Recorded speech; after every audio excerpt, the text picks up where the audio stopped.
let's head over to the North Pole, shall we? We're going to dive into a story about a very mysterious day in Birthday Santa's workshop. An adventure that all started with a list that went missing. So, picture this. A super bright morning at the North Pole. In the workshop, Nicholas, you know him as Birthday Santa, is just kicking back, enjoying his cocoa, and his confetti sparkle beard is just glittering in the light. But yeah, that peaceful moment, it was not going to last. Suddenly, his trusty elf, Sparky, comes rushing in, his little round glasses sliding down his nose. He's in a total panic. Nicholas, he says, I can't find the birthday list. I've looked everywhere. Nicholas is a bit confused. I mean, it's always on the big desk. But after they check everywhere, on the desk, under it, even in all the drawers, there's nothing. It has completely vanished. And listen, this isn't just some grocery list, okay? As Nicholas explains, this list has every single child's birthday in the entire world on it. Without it, well, there's no way to deliver their birthday magic. The whole operation just grinds to a halt. So Sparky's standing there, wondering out loud, who could have possibly taken it?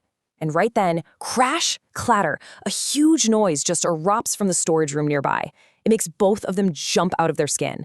They just look at each other wide-eyed. Sparky leans in and whispers, or someone else. So super quietly, they start creeping towards the storage room door. And of course, Sparky's glasses are slipping down his nose again. He shoves them up and they just slide right back down. Nicholas, ever so carefully, pushes the door open and what they see is just adorable chaos. Boxes are knocked over, wrapping paper is everywhere. And right in the middle of it all is the culprit. Sparky thinks it's a squirrel, but nope, it's a SnuggleFluff. You know, one of those tiny, mischievous North Pole critters that is famous for one thing, its love of all things shiny. And guess what it's hugging? The birthday list scroll, which has very, very shiny gold edges, of course. So this little SnuggleFluff just clutches the scroll even tighter and lets out this tiny little squeak. And Sparky, he just has to say it. You know, it's kind of cute in a scroll-stealing sort of way.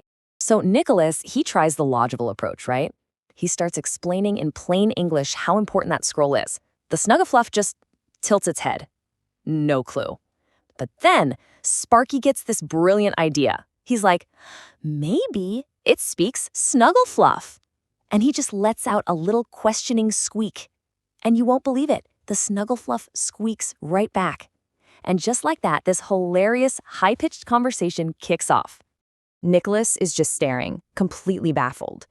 He asks Sparky, What are you two talking about? And Sparky lays out his genius 3-step plan. First, speak the language. Check.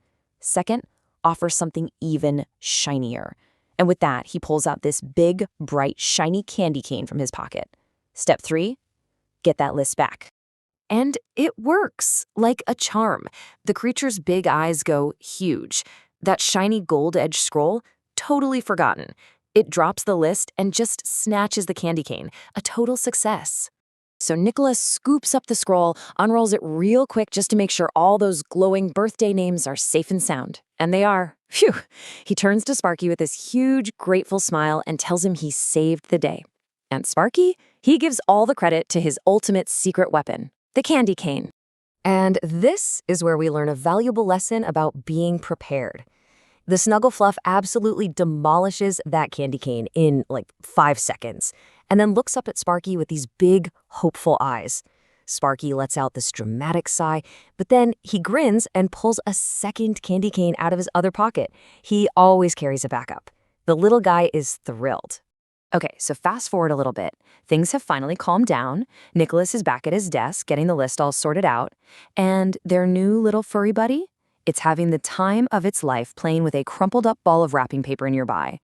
So Sparky's watching it play, and he's like, you know, we should just keep it as a pet. But Nicholas, always the practical one, says, Sparky, it's a wild creature. We have to take it back where it belongs. And, well, you can guess what happens next. A little friendly debate begins. But Sparky comes back with this killer argument. He says a wild creature that likes candy canes and paper balls, Nicholas, that's basically an elf. And you know what? Nicholas just bursts out laughing because he's not wrong. Right at that moment, one of the names on the birthday list starts to glow super bright. It's time for the next delivery. Nicholas reads the details. It's for a little boy named Leo. He's turning 5, and his absolute favorite thing in the whole world is dinosaurs. The second the SnuggleFluff hears the word adventure, it stops playing, zips right up Nicholas's arm, and plops itself right down on his shoulder, squeaking like crazy. And well, that just melts Nicholas's heart. He smiles and says, "All right, you can come along. Just this once." So, as they're getting ready to head out, Nicholas looks at Sparky and shares the real heart of their mission. He says, "Remember, every single day is someone's special day."